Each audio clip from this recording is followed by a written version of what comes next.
Hello everyone, Danny Tree Frog here, and if you're wondering why it's nighttime, well, I've kind of been getting complaints from my neighbors lately that I've been staying up all day and it's kind of disturbing their sleep.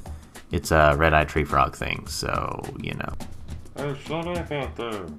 Hey, I'm doing this at night, aren't I? Well then do that fact inside your own tree. Up yours, Gerald, you drunken scumbag. Hey, my brother's a cop. Let's just go inside.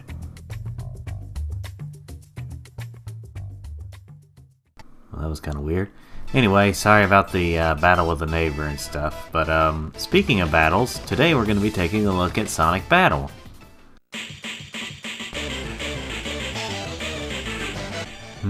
Starting to feel that nostalgia. And let's face it, that's probably going to affect this review a little bit. Alright, so we've got some modes to talk about.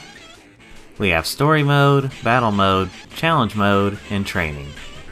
In addition to that, we also have some mini-games, Battle Record, and, get ready, Options! That's the real stuff, baby! Okay, you know what? This side over here is bothering the heck out of me, so let me just look around. Okay, I think we're good. Let's head on back outside.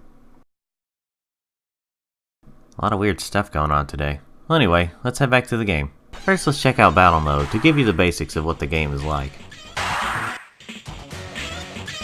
Of course, here's where you select your character, and I will be using Shadow because this is back when Sega knew how to use them properly. Of course, you can set the rules to different things. This is what you've been waiting for. Standard stuff, choose your map and everything. Now that we're all set, let's get ready to battle!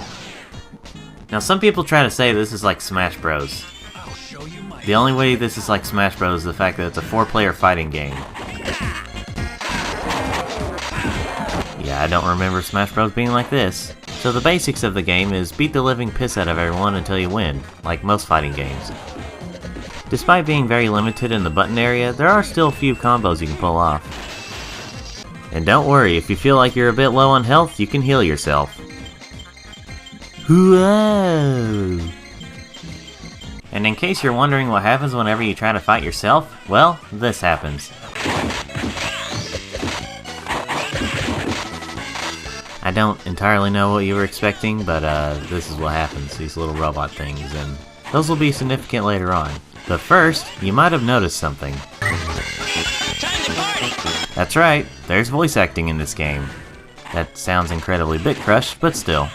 In fact, while this game has a lot of good sound effects and music, they do sound very bit-crushed. Now, I understand if that's the limitations of the GBA, but I feel like they could have done a bit better. Now, before you start every match, you've actually got these little interesting things you can experiment with, and there's a bit of a rock, paper, scissors type of thing with it. I just wish my recording self would have, you know, slowed it down a bit so I could talk about it more. Now let's move on to Story Mode to talk a little bit about the story. Now, every character has their own episode, but today we're just going to be looking at Sonic's. Well, there's your problem. You're beating it up, so that's why it's not fighting. This is Emerald Town. What a lovely place. So basically the story is, you're going to have to look it up because I'm very bad at explaining things, but the basics are Eggman finds some kind of robot from many years ago and it has a significant part of the story. Here we have the hub world, and it looks like it was also wanting to be a PC game with a very different looking cursor. Man, I'm so bored. I sure hope you all like a lot of reading because that's mostly what the story mode is. Just due to limitations. Limitations, Danny. A lot of this game's story mode is reading a lot of text and then fighting, which the difficulty kinda varies. Looks like Sonic's trying to be Jesus again. Now some things do kinda change, as there's some matches where you actually have to do certain things to win, like perform certain moves. But it mostly is just battling, cause, well, I mean... And after completing a match, you win these card things. Now what do these card things do? Well, the robot you found, you can edit it to where it can have those certain fighting moves and make it stronger. Now, I don't know about you, but it seems very confusing as to when you can actually use these. I still have not been able to figure it out. This number is supposed to indicate it, but sometimes I don't know. And trust me, if you play through the story, you're gonna want to make this thing stronger. So let's check out challenge mode now. This is basically kind of an arcade mode, and you just play for points. It's kind of fun for those people who just want to battle around but don't want to do it just for nothing. Alright, time to fight Amy, Cream, and Chaos. Yeah, there's 2 unlockable characters in this game. Gamma, which you unlock early on in story mode, and Chaos near the end of story mode. But get ready for a very slow character. Didn't even break a sweat. Well, he's not wrong, but same goes for the other characters.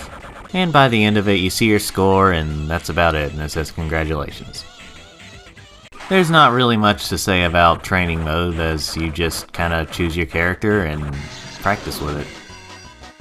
And obviously, like most fighting games, you can get the AI to do stuff so that you can practice with, moving AI. Now there's only one last thing to look at, the mini-games, or should I say mini-game, because a lot of these are multiplayer only. Knuckles Mine Hunt is the only single-player minigame. It's just Minesweeper Knuckles Edition.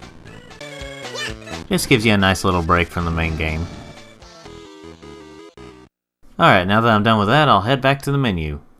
To the main menu of Sonic Battle. Whenever I can.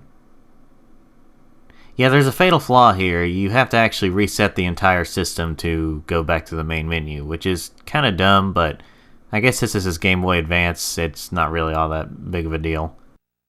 So, what did I think of the game overall? Well, like with any Sonic game, it has its flaws. And, like with any game in general, it has its flaws. But overall, this is a very enjoyable game, and it's a pretty nice spin-off in the Sonic series. Even if you take nostalgia out of this, I think there's still people that would enjoy this. Everything after Sonic and Knuckles sucks. Yeah, this close-minded person, Gerald, only grew up with the Genesis Sonic games. Sonic 2 is the best Sonic ever. Hear what I mean? And these are the people that Sega's mostly listening to at the moment. But anyway, it's a very great Sonic game, and while it's very different from traditional Sonic games, I would still recommend it for Sonic fans, and even some fighting game fans in general. Thanks for watching this video, ladies and gentlemen. Remember to like this video if you like it, subscribe if you want to see more, and remember, this is Danny Treefrog with Danny Treefrog Reviews. That's a really crappy old clothing Shut up, line. Gerald.